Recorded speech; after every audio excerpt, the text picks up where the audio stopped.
मैं हूं कुमकुम बिनवाल और मेरे साथ मौजूद है मोहम्मद शमी। जी हां, पिछले 15 दिनों से मोहम्मद शमी के बारे में तमाम तरह की बातें कही जा रही हैं, पढ़ी जा रही हैं, देखी जा रही हैं, सुनी जा रही हैं, लेकिन उन तमाम बातों पर मोहम्मद शमी क्या कहते हैं, क्या बोलना चाहते हैं और वो कौन कौन से तर्क हैं जो रखना चाहते हैं, आज मोहम्मद शमी से होंगे सवाल। और मोहम्मद शमी से सवाल पूछने से पहले मोहम्मद शमी को मैं बता दूं, वो तमाम तरह के सवाल मैं पूछूंगी जो कि असहज कर सकते हैं, मोहम्मद शमी को शायद अच्छे ना लगे, लेकिन क्योंकि जवाब जानना चाहता है देश, इसीलिए हम पूछेंगे। मोहम्मद शमी, मैं अभी कह दूं कि मैं ये जो हमारी बातचीत हो रही है इसमें मैं वो सारे सवाल आपसे पूछना चाहती हूँ जो कि एक पत्नी अपने पति से पूछ रही है और हसीन जहां क्रिकेटर मोहम्मद शमी से पूछ रही है, क्योंकि ना सिर्फ आप एक पति और पिता हैं, एक अच्छे बड़े क्रिकेटर हैं और देश के तरफ भी आपकी कुछ जिम्मेदारियां हैं और उसको लेकर भी कुछ गंभीर सवाल उन्हें उठाएं। तो मैं वो सवाल पूछूंगी जो हो सकता है कि आपको बुरे लगे, लेकिन मैं चाहूंगी कि आप पूरी ईमानदारी से उनका जवाब दें। शुरुआत मैं किसी ऐसे सवाल से नहीं करूंगी जिनका जवाब आपने दे दिया है। मैं शुरुआत करना चाहती हूँ उस सवाल से जिसमें पिछले 10 दिन से आप कह रहे हैं कि हसीन जहां ने तमाम तरह के, आपकी पत्नी हसीन जहां ने आरोप लगाए कि तमाम तरह की धाराएं उसके बाद उन आरोपों के बाद आप पे लग गई हैं। मैं आपके मुंह से जो अब तक सुन रही हूं वो ये है कि आप अपनी गृहस्थी बचाना चाहते हैं, आप अपनी बेटी के लिए कुछ भी करना चाहते हैं। क्या वाकई इस गृहस्थी में कुछ बचाने लायक आपके हिसाब से बचा है? क्या वाकई आप अभी भी इस लेवल पर आकर इस गृहस्थी को बचाना चाहते हैं? देखिए, जहाँ तक घर और गृहस्थी बचाने का सवाल है मैंने अभी तक वो हर कोशिश की है बचाने के लिए कि जिससे मेरी फैमिली, मेरी वाइफ, मेरी बच्ची के लिए कुछ हो सके। 1% भी अगर मेरे पास अगर चांस था तो मैंने उस चीज़ को बचाने की कोशिश की थी। लेकिन लास्ट टाइम तक जब आप देखें, हसीन का इंटरव्यू भी देखा, उन्होंने खुद ही इस चीज़ को बोल दिया है कि ये चीज़ अब मैं कोर्ट में ही करूँगी। सो वहाँ से कोई उम्मीद नहीं बचती है, क्योंकि अब मैंने सारे फैमिली मेम्बर्स को बात करा कर देख लिया। उन्होंने खुद इन चीज़ों को, मतलब उन लोगों को वहाँ पे बुला के, पिछले 7 दिन से वो लोग वहाँ पे हैं, उन लोगों को टाइम तक का नहीं दिया जा रहा है बुलाने के बाद। एडवोकेट उनको घुमा रहा है बार बार।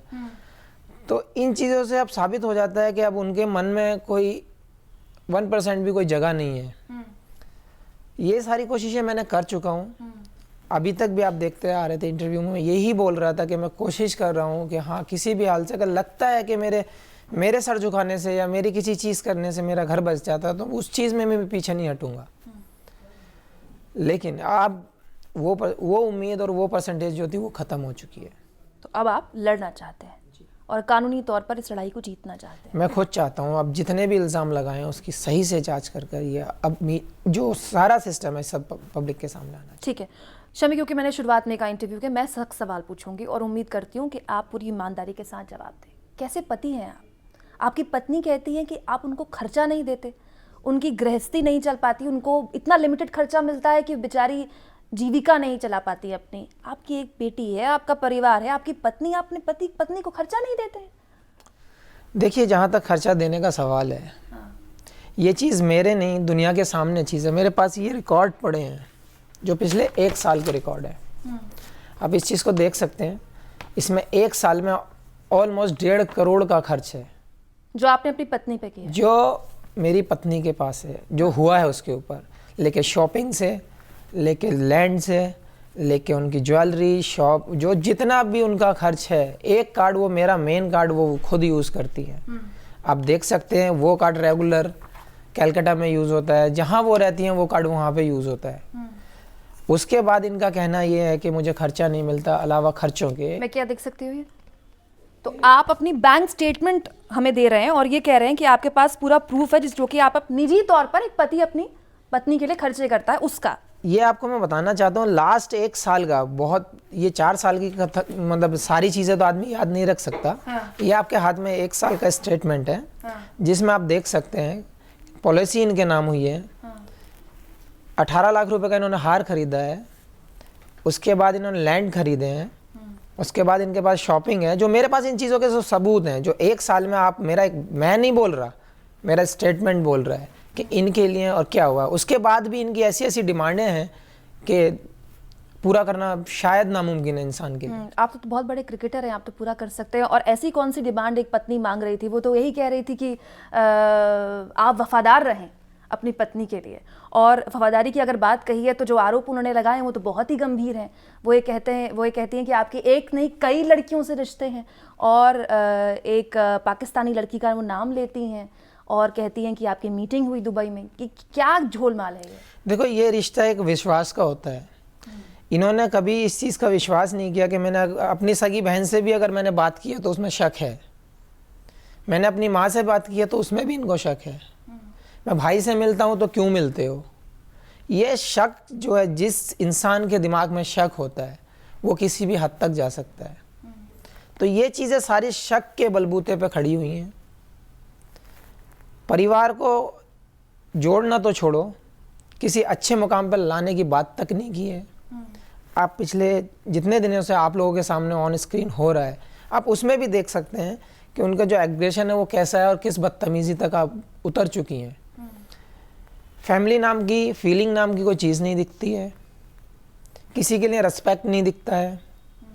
ये सारी चीज़ें जब आपके साथ होंगी तो कोई बंदा तो रिएक्ट करेगा। आप कहते हैं फैमिली की रिस्पेक्ट नहीं है, वो कहती हैं कि आपकी फैमिली और आप रिस्पेक्ट के नाम पर उनके साथ ऐसे ऐसे आरोप उन्होंने लगाए हैं।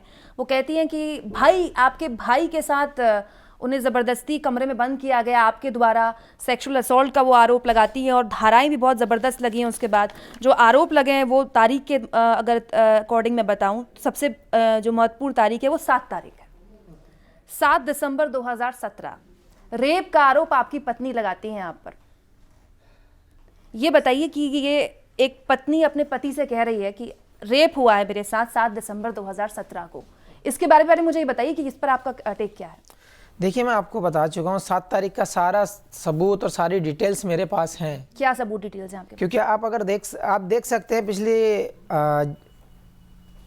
2 तारीख से हम लोगों का यहाँ श्रीलंका टेस्ट मैच शुरू हुआ था, जो शायद आपको याद हो, जो पॉल्यूशन को लेके बहुत सारा इश्यूज हुए थे।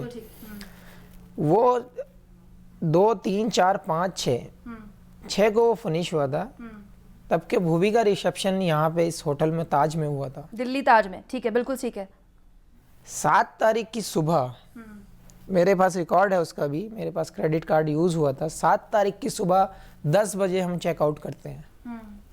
तो आप ये कह रहे हैं कि 7 तारीख को जब आपकी पत्नी रेप का आरोप लगा रही हैं, तो 6 तारीख को आप अपनी पत्नी के साथ ताज होटल में थे, भूवी के रिसेप्शन में थे। आप पिक्चर देख सकते हैं, मैंने पोस्ट भी किया था। उसमें ये बच्ची के साथ मौजूद है। अच्छा, तो क्या आपके पास ये कोई सबूत है? ये चीज़ हाँ मेरे पास है, इसका भी सबूत मेरे पास है। ये स्टेटमेंट है जो ताज होटल पे मैंने 7 तारीख को चेकआउट के टाइम बिल पे किया था। उसके बाद 6 तारीख का आप रिसेप्शन मेरे साथ अटेंड करते हैं। 7 तारीख को सुबह आप 10 बजे मेरे साथ चेकआउट करते हैं। बीसीसीआई की, ये भी बीसीसीआई के पास इंफॉर्मेशन है कि उन्होंने मुझे 7 तारीख की 10 बजे होटल ताज से एक गाड़ी दिया है, जो मुझे वो घर ड्रॉप करती है। होटल ताज से यूपी जाने में कम से कम 4 से 5 घंटा मिनिमम लगते हैं। तो 10 बजे अगर मैं निकलता हूँ तो 3, साढ़े 3 बजे मैं घर पे पहुँचता हूँ।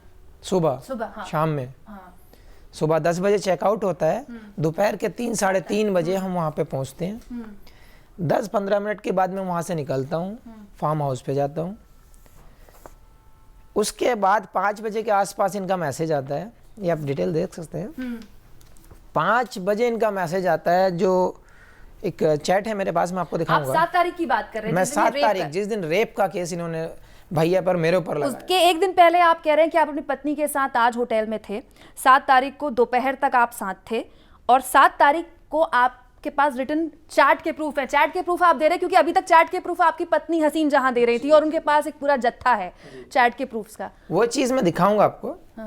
3:30 से 4 बजे तक हम घर पहुंचते हैं। उसके बाद इनको ड्रॉप करता हूँ, सारा सामान लगेज घर पे रखवाता हूँ। मैं जाता हूँ फार्म हाउस।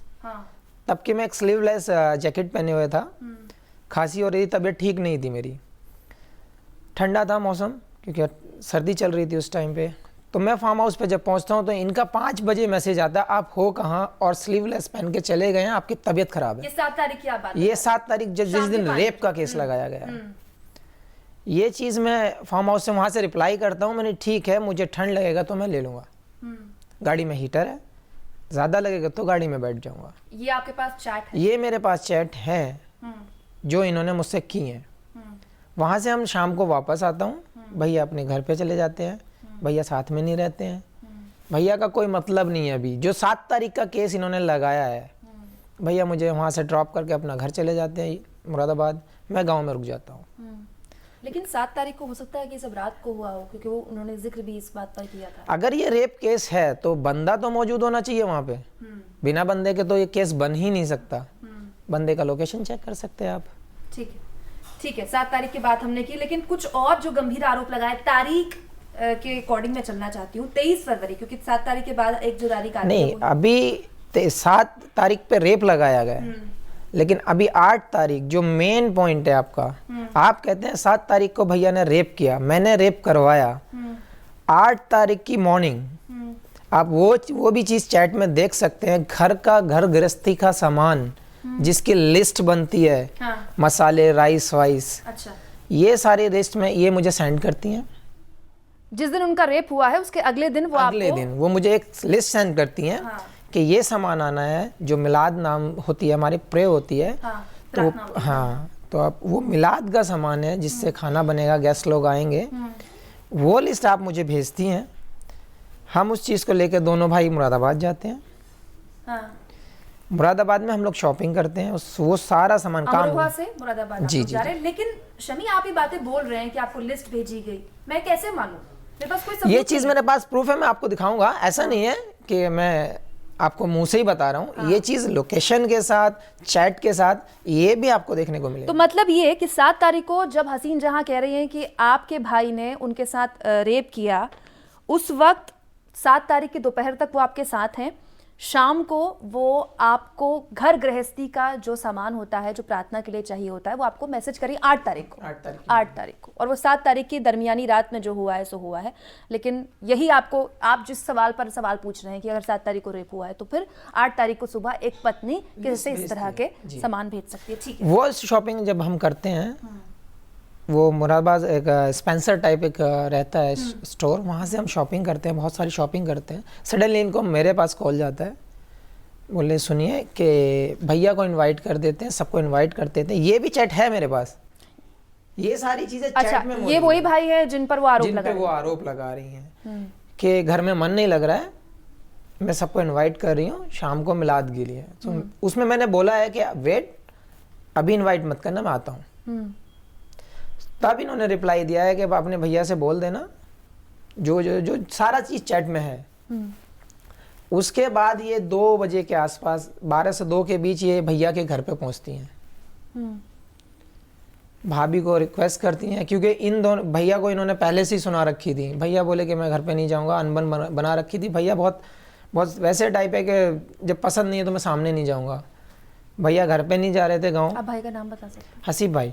हसीब भाई नाम भी लेते हैं। हाँ, तो हसीब भाई का इन्होंने जब मेरे से इस चीज़ पे बहस की तो उन्होंने मुझे बोला, देख हसीन इस चीज़ को पसंद नहीं करती है, तो मैं बच्चे और बीवी लेके अपने घर पे रहता हूँ, तुम आराम से वहाँ रहो, मैं सुबह आऊँगा तुझे पिक करूँगा, चला जाऊँगा। ये सब 8 तारीख का बता? ये 8 तारीख की बात है। हम दोनों भाई शॉपिंग करते हैं, ये कॉल करती हैं, उसके बाद ये भैया के घर जाती हैं। ठीक है, लंच करती हैं, भाभी को रिक्वेस्ट करती हैं। भाभी ने भैया को फ़ोन किया कि ये लोग ऐसे आए, उसके बाद बोले वेट तुम तैयारी करो, हम लोग आते हैं। दोनों साथ फैमिली गांव जाती हैं, सारे गेस्टों को बुलाते हैं, दोस्तों को बुलाते हैं, तब ये मिलाद का प्रोग्राम का सेट होता है। तो आप ये कह रहे हैं अगर ये सब एक लेडी करवा रही है तो रेप कब हुआ?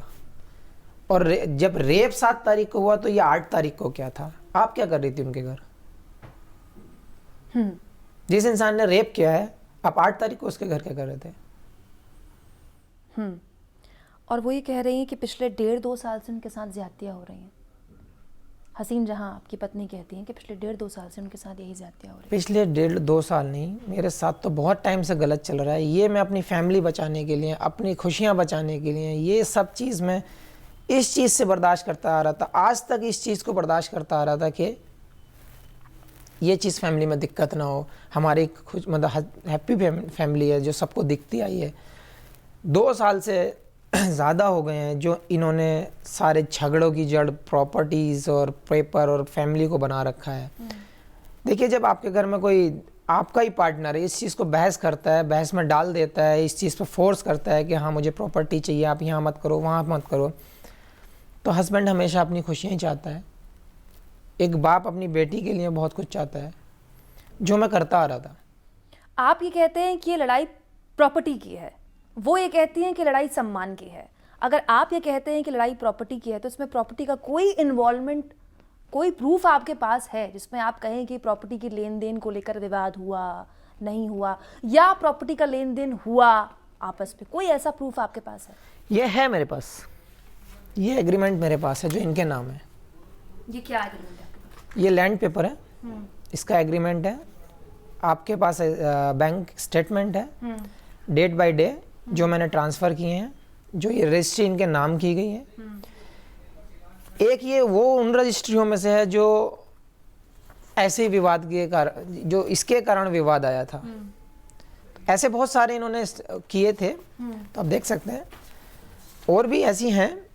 लेकिन ये वो प्रॉपर्टी है जो मैंने अपनी ससुराल में जाके इनके नाम कराई है। आपने इनके घर जाके कराई है? मैं वो खुशनसीब इंसान हूँ जो मैंने घर के सामने जाके, अपनी ससुराल के सामने जाके घर खरीदा है। नहीं चलिए वो तो खैर ठीक है। हाँ। इसके बावजूद मैंने इनको बोला था पापा की रिस्पेक्ट का सवाल है, ससुराल की रिस्पेक्ट का सवाल है। आप अगर वहाँ पे घर खरीदते हो तो ये पापा की बेइज्जती है, क्योंकि एक बेटी और दामाद अगर अपने घर नहीं रुकते हैं, अपने उस फैमिली में नहीं रुकते हैं जिसमें आप बचपन में पले बड़े हुए हो, जहाँ से आपकी शादी हुई है, आप उसके सामने, उनके सामने एक दूसरे मकान में रहते हैं, उनसे बात नहीं करते हैं, तो बाप के ऊपर क्या बीतेगी। इस चीज़ को लेकर बहुत सारे सवाल थे, झमेले थे। ये प्रॉपर्टी उस चीज़ का सबूत है। ये कहती है मुझे सम्मान और प्रॉपर्टी और मुझे खर्चे के अलावा कुछ नहीं मिला। ये दोनों चीज़ें, स्टेटमेंट और बैंक अकाउंट, आपको शो कर देगा कि इन्होंने पिछले 1.5 साल में क्या खर्च किया है। ऑलमोस्ट 1.5 करोड़ के आसपास, जो कि आपके कार्ड से हुआ, जो मेरे कार्ड से, बैंक से हुआ है। शमी, आपकी बात कोई भी होती है, उसकी चौथी या तीसरी बात होती है परिवार, और हर दूसरी बात होती है बेटी। और 2 दिन पहले आपने एक बहुत ही खूबसूरत फोटो अपनी बेटी की ट्वीट भी की। और ये बात सही है कि मियाँ बीवी के बीच में संबंधों में कई बार खटास आ जाती है, और इस लेवल पर आ जाती है कि आप कहते हैं कि ये प्रॉपर्टी का विवाद है, वो कहती हैं कि ये सम्मान की लड़ाई है। ये लड़ाई किस स्तर की है और दरअसल विवाद क्या है, ये कानून का विषय है। लेकिन एक औलाद जो एक मियाँ बीवी का अंश होती है, वो एक बहुत ही खूबसूरत चीज़ होती है। वो बहुत ही खूबसूरत एक ऐसा रिश्ता है जो कि दोनों को बांध कर रखता है। आप अभी भी बेटी के साथ जुड़े हुए हैं क्या? क्योंकि एक लंबा 10, 15, 20 दिन का एक अंतराल है, और वैसे भी बेटियां पिता के बड़े पिता के लिए बड़ी खास होती हैं। बताइए कुछ। देखिए, जहाँ तक बेटी का सवाल है, जब से ही आई है मेरी खुशियाँ 4 गुनी हो गई हैं। क्या बोलते हैं प्यार से? उसका नाम मतलब आयरा शमी नाम रखा है। हम दोनों ने ही बहुत प्यार से इस नाम को रखा था, और निकनेम बेबो, जो उसको भी बहुत पसंद है। तो ये खुशियाँ हमारी 4 गुनी बढ़ गई थी इसके आने से। हालांकि पहले हम दोनों ही रहते थे, तो एक दूसरे के साथ बस जितना टाइम स्पेंड होता था वही था। लेकिन जब से ये आई है, बहुत सारे रास्ते खुल गए हैं खुशियाँ होने के, स्पेंड करने के टाइम को, खेलने के। इसके लिए आज तक जो देखते आए आप, मैंने जो किया है इन दोनों के लिए किया है अभी तक। मैं चाहता था, देखो हर मियाँ बीवी की कोई ना कोई बहस भी हो जाती है, कोई कुछ ना कुछ, ऐसा कोई घर नहीं है जिसमें कोई बहस ना हो। ठीक। मैंने आज तक यही कोशिश की कि हो सकता है हसीन ज़्यादा गुस्से में हो सकता है हसीन कुछ गलती कर रहे हो सकता है कोई बात वजह ऐसी हो जो उसको ख़राब लगती हो। बात हो जाएगी, बात ख़त्म हो जाएगी, वापस आ जाएंगी खुशियाँ। मैं यही ट्राई कर रहा था। सबको इसी चीज़ पे लगा रखा था कि अगर मेरे झुकने से, मेरी गलती से, मानने से कुछ अगर होता है, फैमिली की खुशियाँ फिर भी वापस आती हैं, तो मैं बेटी के लिए कुछ भी कर लूँगा। क्योंकि इन्होंने जितना मुझे नंगा कर सकती थी, जितना बदनाम कर सकती थी, जितना कुछ कर सकती, कर चुकी। एक पत्नी एक हस्बैंड को इससे ज़्यादा गलत नहीं बोल सकती, जो मेरा मानना है। मैं चाहती हूँ कि बेबो के बारे में आप कुछ बताएं। जी, वही बता रहा हूँ, क्योंकि अब बेबो हम दोनों की लाइफ का वो पार्ट है जो ना तो वो उसका दर्द बर्दाश्त कर सकती है, ना मैं वो दर्द बर्दाश्त कर सकता हूँ। क्या आपने आखिर तक आपने पिक्चर्स पोस्ट हुई देखी होंगी, हम दोनों ही उसके साथ चिपके रहते हैं। हम जब हंसते हैं वो बीच में खड़ी होती है। आपने हमेशा हर पिक्चर में यही देखा होगा। ये प्यारा, ये मैं नहीं कहता कि ये मैं नहीं कहना चाह रहा कि ये मैं ये बोलना नहीं चाह रहा कि वो प्यार नहीं करती, वो भी बहुत प्यार करती है उसको, लेकिन 1% तो उसकी खुशियों के लिए सोचा होता। बेबो की ज़िंदगी का सवाल, बेबो की प्यार का सवाल, आज जिस मुकाम पे हम खड़े हो गए हैं, क्या होगा उसकी खुशियों का? कहाँ से आएंगी उसकी खुशियाँ दोबारा? कहीं आने वाले वक्त में कोई ऐसा मोड़ जब आप उसी बेबू के लिए साथ होना चाहें? उसके लिए तो मैं अपनी जान दे सकता हूँ, उसकी खुशियों के लिए कुछ भी कर सकता हूँ मैं। कोई भी अगर मुझे अगर ऐसा लगे कि इसके लिए अच्छा रास्ता होगा, इसकी खुशियों के लिए ये चीज़ करने से मुझे बहुत खुशी मिलेगी अंदर से कि इसकी लाइफ मतलब अच्छा प्लेटफॉर्म पकड़ लेगी या फिर कोई भी चीज़, मैं उसके लिए कभी पीछे नहीं हटूँगा। अच्छा बताइए कुछ, जब बहुत लंबे टूर से आते हैं कभी तो खुश हो जाती होगी, पिता को देख गले लगा लेती हो? उसको ये सारी चीज़ें बहुत अच्छी लगती है, क्योंकि अगर मैं फ़ोन करता हूँ तो सबसे पहले उसकी मम्मी जब किसी से बात करती है आके पूछेगी कौन है। अगर उसने बोल दिया डैडी है तो बोली दिखाओ, उसको फेस टाइम करना है, फिर सारी डिमांडें करना, उसको ये लाना वो लाना। मैं उसको जब शॉपिंग करने जाता हूँ तो उसको फ़ोटो दिखाता हूँ, वीडियोस खींच के अपना बना कर उसको भेजता हूँ, तो वो वाओ ये सब वर्ड यूज़ करती है, डैडी लेकर आओ, ये सब वर्ड यूज़ करती रहती है वो। तो मैं उसको वो सारी चीज़ें खरीदता हूँ, तो उस चीज़ का वो वेट करती है कि डैडी आएंगे और वो मुझे देंगे। मिस करते हैं उसको? बहुत ज़्यादा। तो वो इस चीज़ का वेट कर, जैसे ही मैं घर में एंटर होता हूँ बस उसकी खुशियों की कोई कमी नहीं होती। वो मतलब उसके चेहरे से दिख जाता है कि उसकी खुशी क्या है। बैठने भी नहीं देगी मुझे दो, वो सारी चीज़ें उसको 1 by 1 देखती है वो। उसकी खुशियों का जहाँ तक सवाल है, उसका फेस उस टाइम देखने का होता है। शायद आपको वो फेस आपको चॉकलेट वाली पिक्चर्स में आपको शायद देखने को मिला होगा। वो बेहद खुश होती है इन चीज़ों से। वो चीज़ मैं अभी तक मिस कर रहा हूँ। 10 दिन हो गए उनको कांटेक्ट नहीं हो पा रहा है। कि आप कहते हैं कि अब आप हसीन जहां के साथ अपना भविष्य नहीं देखते हैं, लेकिन एक कनेक्ट है जो कि बेटी के साथ है, वो कभी नहीं टूट सकता, तो फिर चाहेंगे कि वो आपके साथ रहे हमेशा? जी मैं बिल्कुल चाहूँगा, और मैं उसकी लाइफ का और उसका क्या नाम है उसके फ्यूचर के लिए जो भी चीज़ बन सकेगी मेरे लिए, पूरी कोशिश करूँगा कि उसका फ्यूचर बना सकूँ और उसकी लाइफ में कभी कोई प्रॉब्लम ना आए। ठीक है, चलिए आगे बढ़ते हैं। कुछ बहुत ही गंभीर आरोप जो आप पर लगे हैं और उसके बाद जो धाराएं आप पे लगी हैं। एंटी करप्शन यूनिट ने कहा है कि हम अपने स्तर पर आपकी जांच करेंगे। बीसीसीआई ने कहा है कि पाकिस्तानी कनेक्शन की जो कहा गया है उसकी जांच अपने लेवल पर हम करेंगे। जो आरोप आप पर हसीन जहां ने लगाए हैं उसके मुताबिक 498A 307 जो कि अटेम्प्ट टू मर्डर है, 323, 376 जो कि अटेम्प्ट टू रेप है, अटेम्प्ट टू रेप नहीं सॉरी, 506, 308, 34 बेहद गंभीर धाराएं हैं। आप समझते हैं शमी कि ये धाराएं जो आप पर लगी हैं आपके साथ साथ आपका पूरा परिवार बहुत बड़ी मुसीबत में आने वाले वक्त में? देखो मुसीबत तो ये अभी भी चल रही है मेरे साथ। हाँ। और मैं इस चीज़ के इस चीज़ के लिए मैं रिक्वेस्ट करता हूँ, आपकी बीसीसीआई हो, एंटी करप्शन हो, या लोकल पुलिस हो, या फिर जो भी इंक्वायरी कमेटी हैं, मैं उनसे यही रिक्वेस्ट करता हूँ आप इस चीज़ को सीरियसली लीजिए। एक नहीं 7, 8, 9 जिंदगियों का सवाल है।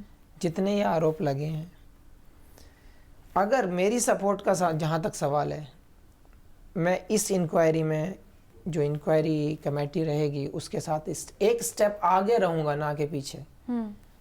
और मैं चाहता हूँ इस चीज़ की प्रॉपर वे में जांच होनी चाहिए, एक सीरियस टाइप से एक जांच होनी चाहिए और पब्लिक के सामने बताना चाहिए कि क्या ये आरोप सही है। दुबई, आपके जो दुबई आना जाना था और दुबई को लेकर बहुत सारे सवाल हसीन जहां उठा रही हैं कि दुबई में जो आपकी आवाजाही थी, बीसीसीआई को क्या पता था? क्या ऐसा है? बीसीसीआई को पता था क्या वाकई, और नहीं पता था तो क्या इसकी जांच होती है? तो आप इसके लिए तैयार हैं? देखो ये मैं बताना चाहता हूँ सबको कि जब हम किसी टूर में जाते हैं, बीसीसीआई का कॉन्ट्रैक्ट है एमिरेट्स के साथ, वाया दुबई जाते हैं हम लोग, सारी टीम जाती है, सारी टीम वहीं से आती है। साउथ अफ्रीका भी हम वहीं वाया दुबई गए थे, वापस भी वाया दुबई आए थे। तो इसमें दुबई की तो कोई गलती नहीं है। हाँ। जो आप इतने सारे सवाल उठा रहे हैं, तो अगर वाया दुबई कोई जाता है कोई आता है तो ये सारी इन्फॉर्मेशन तो बीसीसीआई कराती है। ये सारी डिटेल्स तो बीसीसीआई देती है, कहाँ से आपको जाना है, कहाँ से आना है। तो ये डिटेल तो उनके पास है, तो इस चीज़ का तो इशू बनता ही नहीं है। तो दुबई में वो ये कहती हैं कि अलिस्बा नाम की कोई महिला थी जिनके साथ आप ठहरे, जिनके साथ आपकी अफेयर है, और उसके अलावा भी आपकी कई लड़कियों से संबंध हैं, और वो एक पाकिस्तानी कनेक्शन है जो कि जिसके जरिए आप मैच फिक्स करते हैं। मैं ये सवाल इसलिए पूछ रही हूँ शमी, क्योंकि एक पति के तौर पर, एक पिता के तौर पर आपकी एक निजी जिम्मेदारियां हैं। अगर हो सकता है कि आने वाले वक्त में आप पर वो आरोप सही हो गलत हो, उससे देश को कोई फर्क नहीं पड़ता। सही में क्यों देश को फर्क पड़ता है इस बात से कि एक खिलाड़ी जिस पर टीम इंडिया विश्वास करती है, जिसके भरोसे हम तिरंगा लेकर स्टेडियम में जाते हैं, उस खिलाड़ी पर अगर मैच फिक्सिंग के आरोप लगते हैं तो उसमें कितनी सच्चाई और क्या ये वाकई सच है? देखिए आप जितनी भी इन्होंने पोस्ट की हैं और जितने भी ये एक शादी के बाद से कोई पहली लड़की नहीं है जो इन्होंने इल्ज़ाम लगाया है। मेरे कज़न्स, मेरे रिश्तेदार, मेरे सगे मिलने वाले, इवन मेरी भाभी मम्मी तक पे ये इल्ज़ाम लगा चुकी हैं। ऐसे घिनौने इल्ज़ाम लगाती हैं जिससे कि मैं उनसे दूर हो जाऊं। मेरे लिए तो हद है, जो एक लिमिट होती है उससे भी बाहर इन्होंने इल्ज़ाम लगा चुके हैं। एक घर का नौकर, उसके लिए ये इल्ज़ाम लगा चुकी हैं मेरे, कि मेरे उससे कनेक्शन है, मेरे उससे रिश्ते हैं, मेरी नियत गंदी है उनके ऊपर। एक घर का नौकर जो 4,000 रुपये पे घर में काम करता है, 5,000 रुपये पे काम करता है, क्या आप सोच सकते हैं? 2 महीने के बाद मैं घर आता हूँ। अब ये मेरी गलती तो नहीं है कि घर के जो रूम की लोकेशंस रहती हैं कि एक रूम सामने से, एक साइड से है। अब किसी रूम से कहीं कुछ तो वेयर ऑन होगा, कोई डायरेक्शन तो ओपन होगी। अगर वहाँ से कोई बंदा निकल जाए, क्या आदमी आँख बंद कर लेगा? घर में कोई बंदा काम कर रहा है तो उसके क्या आंखें बंद करके बैठ जाएगा? ठीक है, एक रिश्ता सा बन जाता है जब घर में कोई काम करता है, उससे एक अपनापन जाग जाता है बंदों को कि हाँ आप हमारे घर में हैं।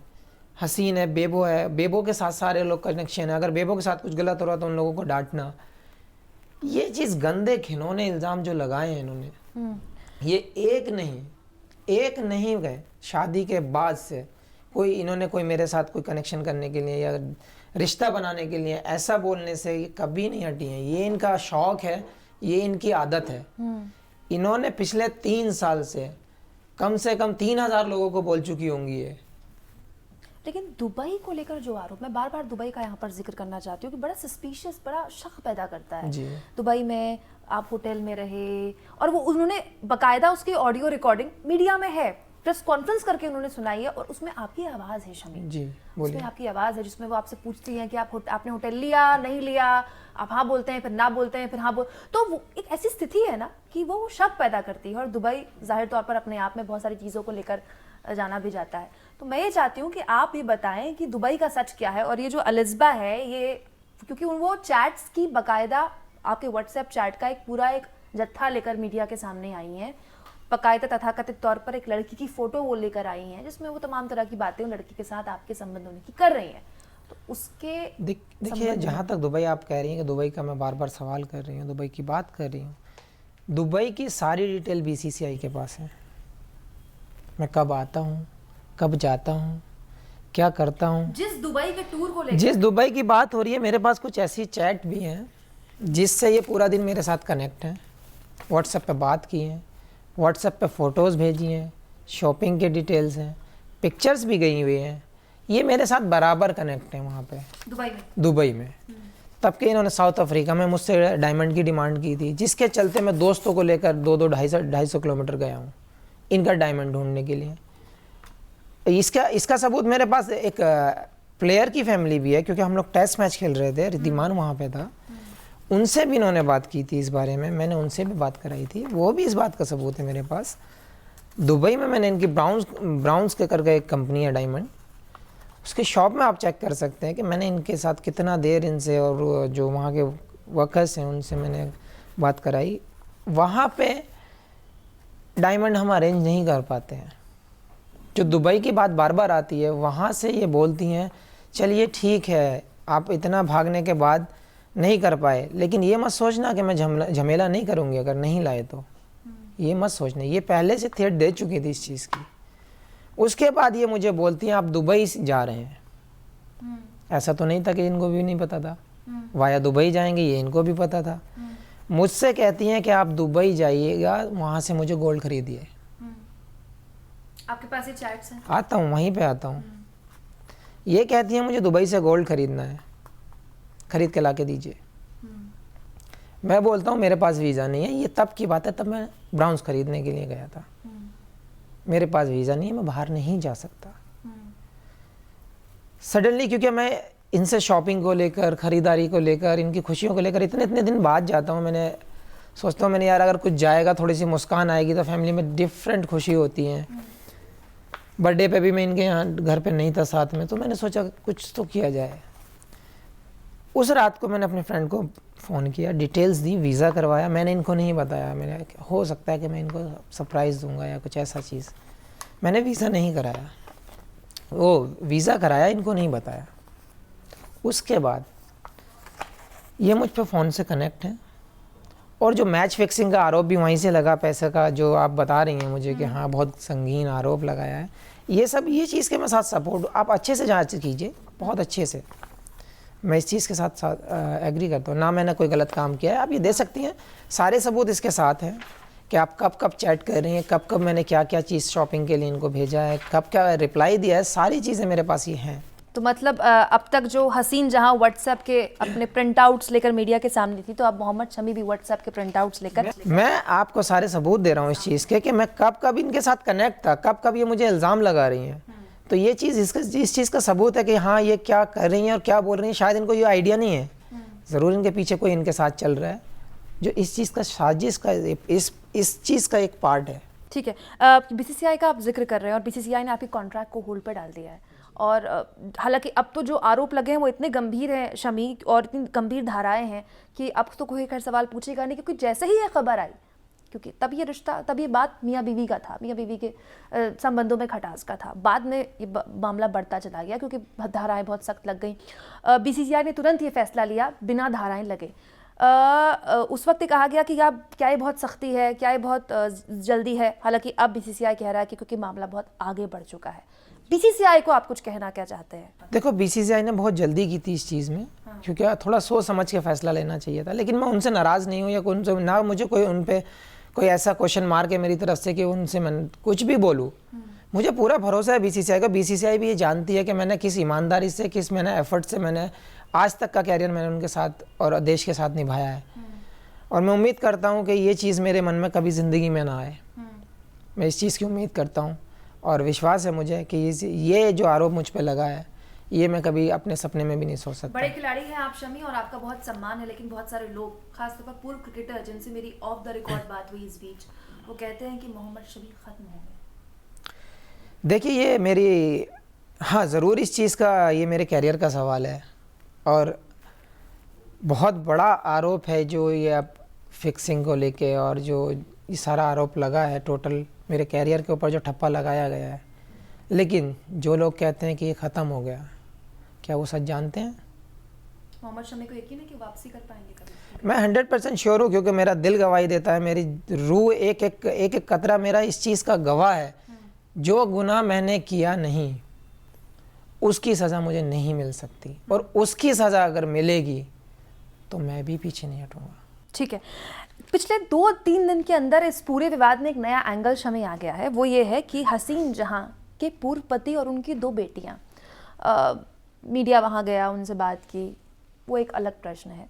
लेकिन आपसे उनकी दूसरी शादी है, आपको पता था उनकी शादी, उनके संबंधों के बारे में, उनकी 2 बच्चियों के? देखिए, तब हमारी शादी हुई, तब कुछ नहीं था, सब एकदम ब्लैंक था पीछे से, क्योंकि मैं उनको उतना जानता नहीं था शुरू में, क्योंकि हम लोग एक पार्टी में मिले। आपको पता नहीं था कि हसीन जहां शादी तलाकशुदा है और उनकी 2 बेटियां हैं? सो ये चीज़ बहुत शॉर्ट टाइम में हुआ था हमारा।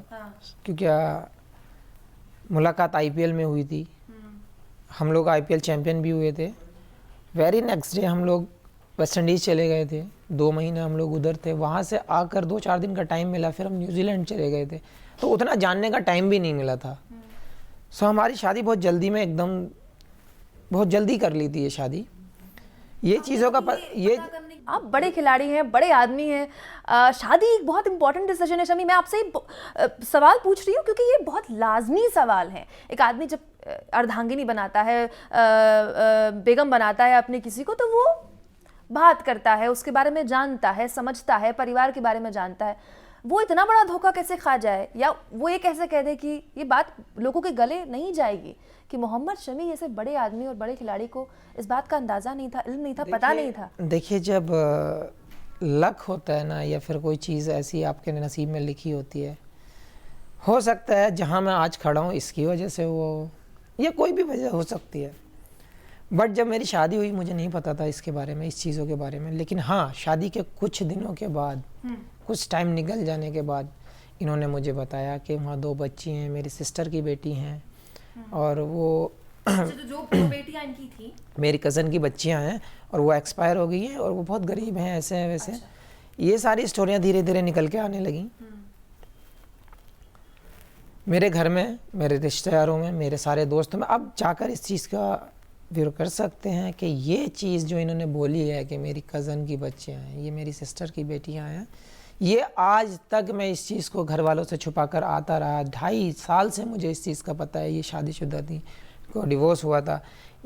ये मैंने अपने अंदर इस चीज़ को दबा के रखा कि घर वालों को इस चीज़ का धक्का ना लगे।